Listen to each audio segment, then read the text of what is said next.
Komiteti Olimpik Kombëtar Shqiptar shpalli 10 sportistët më të mirë shqiptar për vitin 2015. Në një ceremoni gala, vlerësimi i kokësh u bë në bazë të rezultateve të arritura nga sportistët në aktivitetet kombëtare dhe ndërkombëtare. Është e vërtet, sot, në këto momente, sporti ndodhet edhe në vështirësi. Por përpjekjet tona janë mjaft të mëdha dhe të gjithë së bashku, duke mos i kthyer kurrizin njëri tjetrit, duke qenë të bashkuar, duke ndihmuar njëri tjetrin, kemi arritur të bëjmë gjithçka. Shqipëria është e vogël dhe po ecën drejt ëndrrës së saj që është Evropa. Ajka e sportit shqiptar për këtë vit është përzgjedhur nga 10 sporte të ndryshme. Ata janë flamurtarja e lojrave olimpike europiane në Baku të Azerbajxhanit, atletja Luiza Gega.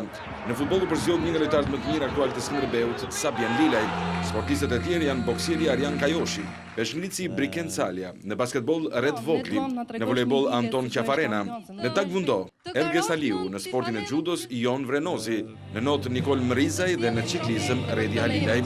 Në këtë ceremoni morën pjesë sportistë, trajnerë, personalitetet e sportit, por edhe drejtues federatash, ndërsa për këtë talent u premtua më shumë mbështetje në të ardhmen, ku siç dihet vëmendja më e madhe është tek Olimpiada Rio 2016.